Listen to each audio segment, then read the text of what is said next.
Olá, você está no canal Bendito e hoje estamos no último capítulo dedicado às genealogias de Israel.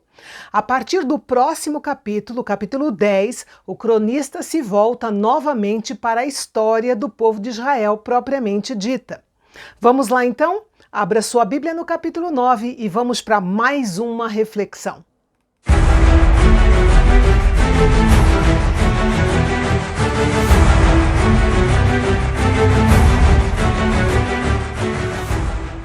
A principal informação que o cronista queria transmitir aos seus leitores, escrevendo os capítulos anteriores com tantas genealogias, é que depois de 70 anos de cativeiro, havia um remanescente com autoridade suficiente, civil e religiosa, para reiniciar a história da nação de Israel.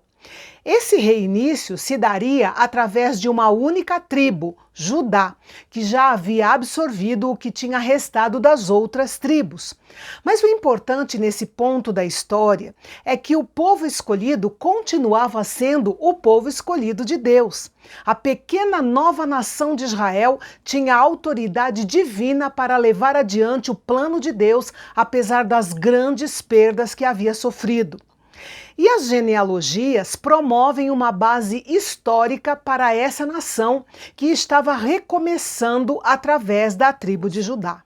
Os versículos 1 e 2 começam dizendo que o registro genealógico de todo o povo de Israel, do capítulo 1 ao capítulo 8, foi inscrito no livro dos reis de Israel.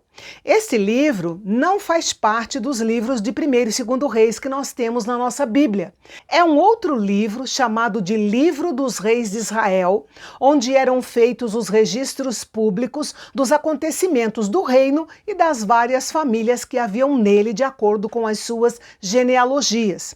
É interessante que na segunda parte do versículo 1, o cronista resume em uma frase a grande verdade, de que não foi o choque de impérios ou as intrigas da cena geopolítica que condenaram o reino de Judá, foi a infidelidade deles ao Senhor. Se eles tivessem permanecido fiéis, Deus os teria protegido durante a ascensão e queda de todos os impérios poderosos que se levantaram na terra ao longo da história. Outro ponto interessante é que o cronista pulou completamente os 70 anos de cativeiro entre os versículos 1 e 2.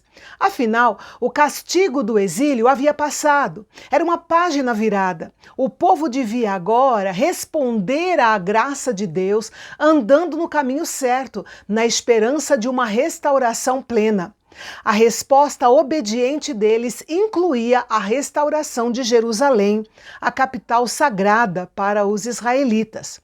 Se você vem acompanhando a história de Israel comigo, você vai perceber que o cronista levou essa história a um estágio além do que nós já vimos em 1º e 2º Reis.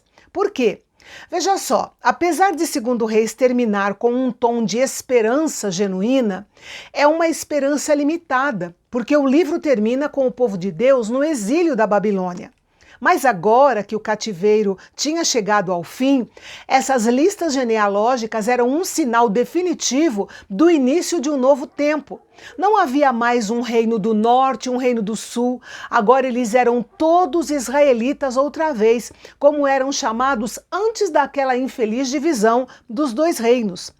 Mais uma vez, eles eram uma mesma comunidade, de modo que todos os nomes e os sinais de sua divisão anterior deviam ser apagados. A ideia era que o povo de Israel voltasse para as terras dos seus ancestrais, prometidas a eles por Deus e possuídas pela primeira vez nos dias de Josué. Além dos israelitas, vieram também os sacerdotes, os levitas e os servidores do templo.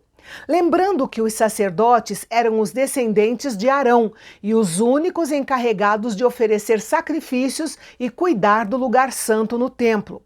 Os levitas, que eram uma classe muito mais ampla de trabalhadores religiosos, serviam de várias maneiras, prática, artística e espiritual. E os netinins, palavra hebraica usada para designar os servidores do templo, eram pessoas consagradas ao serviço do tabernáculo e do templo para fazer os trabalhos mais humildes, como carregar água e cortar lenha para manter o fogo aceso. Normalmente, essas pessoas eram cativas que tinham sido poupadas, como, por exemplo, na guerra de Israel contra os midianitas e no episódio de Josué com os homens de Gibeão. Quem oficializou a tarefa dos netinins, esses servidores do templo, foi Davi. Os versículos 3 a 9 traz a lista dos principais cidadãos na sociedade pós-exílica de Jerusalém, incluindo pessoas das tribos de Judá, Benjamim, Efraim e Manassés, como núcleo representativo de todo o povo de Israel. Nos versículos 10 a 13, os sacerdotes que atuavam em Jerusalém depois do exílio são elogiados por sua capacidade e seu compromisso no ministério do templo. A frase homens muito capazes significa homens valentes, como está traduzida nesta conexão histórica com Neemias. Esta característica é geralmente empregada para referir-se a militares, e isso torna o seu uso aqui ainda mais interessante. Isso nos ensina que ainda hoje a obra de Deus precisa de homens e mulheres capazes, valentes, ou seja, as mesmas qualidades necessárias para um guerreiro. Os versículos 14 a 34 nos apresenta os líderes entre os levitas, os porteiros levitas e os trabalhadores do templo. Nesta seção, nós vemos a reinstituição da organização e dos trabalhadores nos primeiros dias de funcionamento do segundo templo. Lembrando que o primeiro templo, o Templo de Salomão, tinha sido totalmente destruído pelos babilônios antes do cativeiro. Agora, os levitas estavam ansiosos para organizar as coisas como eram no tempo do rei Davi. Ao ler esses versículos, nós percebemos que havia uma organização e uma divisão definida de trabalho entre os levitas. Não havia correria de um lado para o outro em desordem, nenhum choque de tarefas e nenhum ciúme do ministério um do outro. Cada um sabia muito bem qual era a sua tarefa e sabia que tinha que ser fiel a ela, porque a ordem e o bom andamento do trabalho na casa do Senhor dependia da pontualidade, fidelidade e responsabilidade de cada um. Nos versículos 35 a 44, algumas das genealogias da linhagem de Saul, antes dele e depois dele, voltam a ser listadas. Isso foi para enfatizar o fato de que Deus não eliminou a linhagem de Saul e que seus descendentes viveram até os dias de Esdras, no retorno do exílio.